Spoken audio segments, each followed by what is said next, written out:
مقدمہ حصہ نمبر 8۔ ترتیب قرآن کے سلسلے میں یہ بات بھی ناظرین کو معلوم ہو جانی چاہیے کہ یہ ترتیب بعد کے لوگوں کی دی ہوئی نہیں ہے، بلکہ خود اللہ تعالیٰ کی ہدایت کے تحت نبی صلی اللہ علیہ وآلہ وسلم ہی نے قرآن کو اس طرح مرتب فرمایا تھا۔ فائدہ یہ تھا کہ جب کوئی صورت نازل ہوتی تو آپ صلی اللہ علیہ وآلہ وسلم اسی وقت اپنے کاتبوں میں سے کسی کو بلاتے اور اس کو ٹھیک ٹھیک قلم بند کرانے کے بعد ہدایت فرما دیتے کہ یہ صورت فلاں سورہ کے بعد اور فلاں سورہ سے پہلے رکھی جائے۔ اسی طرح اگر قرآن کا کوئی ایک حصہ نازل ہوتا جس کو مستقل صورت بنانا پیش نظر نہ ہوتا تو آپ صلی اللہ علیہ وآلہ وسلم ہدایت فرما دیتے تھے کہ اس فلاں سورہ میں فلاں مقام پر درج کیا جائے۔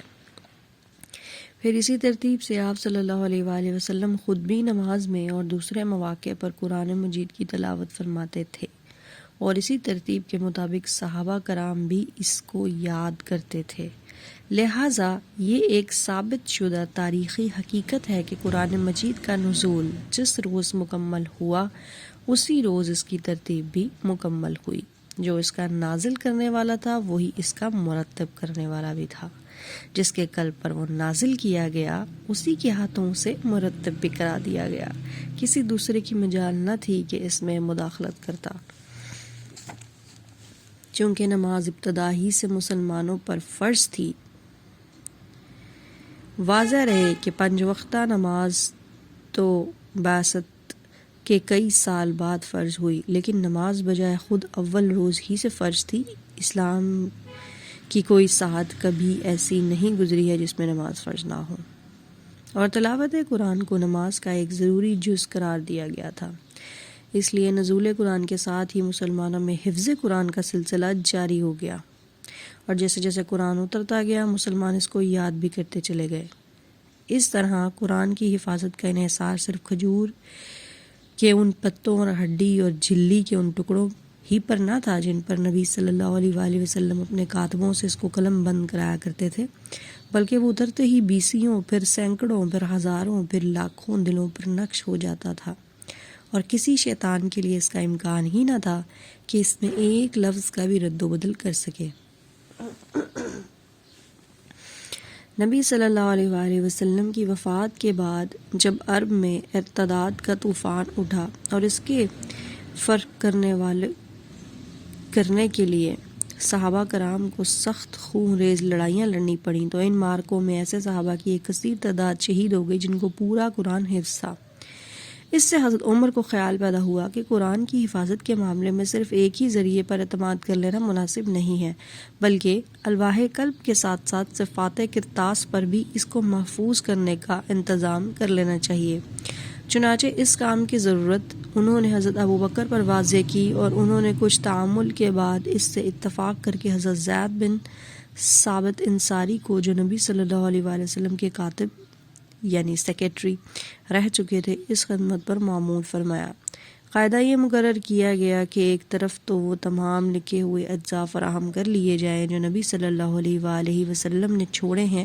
دوسری طرف صحابہ کرام میں سے بھی جس کے پاس قرآن یا اس کا کوئی حصہ لکھا ہوا ملے وہ ان سے لے لیا جائے۔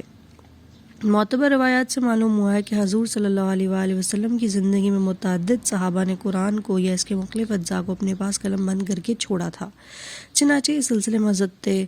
حضرات عثمان، علی، عبداللہ بن مسعود، عبداللہ بن عمر بن خاص، سالم مولا حذیفہ، زید بن ثابت، معاذ بن جبل، ابی بن قعب اور ابو زید قیس بن سقن رضی اللہ عنہ کے ناموں کی تصریح ملتی ہے۔ اور پھر حفاظ قرآن سے بھی مدد لی جائے، اور ان تینوں ذرائع کی متفقہ شہادت پر کامل صحت کا اطمینان کرنے کے بعد قرآن کا ایک ایک لفظ مصحف میں ثبت کیا جائے۔ اس تجویز کے مطابق قرآن مجید کا ایک مستند نسخہ تیار کر کے ام المومنین حضرت حفصہ رضی اللہ عنہا کے ہاں رکھوا دیا گیا، اور لوگوں کو عام اجازت دے دی گئی کہ جو چاہے اس کی نقل کرے اور جو چاہے اس سے مقابلہ کر کے اپنے نسخے کی تصحیح کر لے۔ عرب میں مختلف علاقوں اور قبیلوں کی بولیوں میں ویسے ہی فرق پائے جاتے تھے جیسے ہمارے ملک میں شہر شہر کی بولی اور ضلع ضلع کی بولی میں فرق ہے۔ حالانکہ زبان سب کی وہی ایک اردو یا پنجابی یا بنگالی وغیرہ ہے۔ قرآن مجید اگرچہ نازل اس زبان میں ہوا تھا جو مکے میں قریش کے لوگ بولتے تھے، لیکن ابتدا اس امر کی اجازت دی گئی تھی کہ دوسرے علاقوں اور قبیلوں کے لوگ اپنے اپنے لہجے اور محاورے کے مطابق اسے پڑھ لیا کریں، کیونکہ اس طرح معنی میں کوئی فرق نہیں پڑتا تھا، صرف عبارت ان کے لیے ملائم ہو جاتی تھی۔ لیکن رفتہ رفتہ جب اسلام پھیلا اور عرب کے لوگوں نے اپنے ریگستان سے نکل کر دنیا کے ایک بڑے حصے کو فتح کر لیا اور دوسری قوموں کے لوگ بھی دائرہ اسلام میں آنے لگے اور بڑے پیمانے پر عرب و عجم کے اختلاط سے عربی زبان متاثر ہونے لگی، تو یہ اندیشہ پیدا ہوا کہ اگر اب بھی دوسرے لہجوں اور محاوروں کے مطابق قرآن پڑھنے کی اجازت باقی رہی تو اس سے طرح طرح کے فتنے کھڑے ہو جائیں گے۔ مثلاً یہ کہ ایک شخص کسی دوسرے شخص کو غیر مانوس طریقے پر کلام اللہ کی تلاوت کرتے ہوئے سنے گا اور یہ سمجھ کر اس سے لڑ پڑے گا کہ وہ دانستہ کلام الہی میں تحریف کر رہا ہے، یا یہ کہ یہ لفظی اختلافات رفتہ رفتہ واقعی تحریفات کا دروازہ کھول دیں گے، یا یہ کہ عرب و عجم کے اختلاط سے جن لوگوں کی زبان بگڑے گی وہ اپنی بگڑی ہوئی زبان کے مطابق قرآن میں تصرف کر کے اس کے حسن کلام کو بگاڑ دیں گے۔ ان وجوہ سے حضرت عثمان رضی اللہ عنہ نے صحابہ کرام کے مشورے سے یہ طے کیا کہ تمام ممالک اسلامیہ میں صرف اس معیاری نسخہ قرآن کی نقلیں شائع کی جائیں جو حضرت ابوبکر کے حکم سے ضبط تحریر میں لایا گیا تھا، اور باقی تمام دوسرے لہجوں اور محاوروں پر لکھے ہوئے مصاحف کی اشاعت ممنوع قرار دے دی جائے۔ آج جو قرآن ہمارے ہاتھوں میں ہے یہ ٹھیک ٹھیک اس مصحف صدیقی کے مطابق ہے جس کی نقلیں حضرت عثمان نے سرکاری اہتمام سے تمام دیار و امصار میں بھجوائی تھیں۔ اس وقت بھی دنیا میں متعدد مقامات پر قرآن کی وہ مستند نسخے موجود ہیں۔ کسی کو اگر قرآن کی محفوظیت میں ذرا برابر بھی شک ہو تو اپنا اطمینان اس طرح کر سکتا ہے کہ مغربی افریقہ میں کسی کتاب فروش سے قرآن کا ایک نسخہ خریدے اور جاوا میں کسی حافظ سے زبانی قرآن سن کر اس کا مقابلہ کرے، اور پھر دنیا کی بڑی بڑی لائبریریوں میں حضرت عثمان کے وقت سے لے کر آج تک مختلف صدیوں کے لکھے ہوئے جو مصاحف رکھے ہیں ان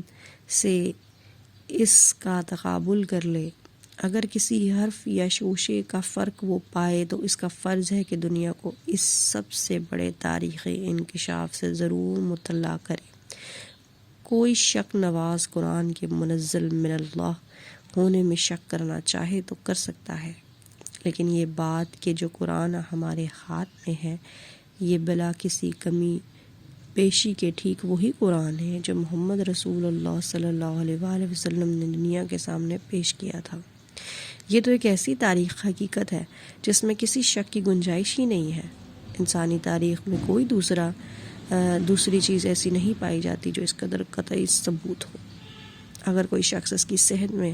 شک کرتا ہے تو وہ پھر اس میں بھی شک کر سکتا ہے کہ رومن امپائر نامی کوئی سلطنت دنیا میں رہ چکی ہے اور کبھی مغل ہندوستان پر حکومت کر چکے ہیں، اور نپولین نام کا کوئی شخص بھی دنیا میں پایا گیا ہے۔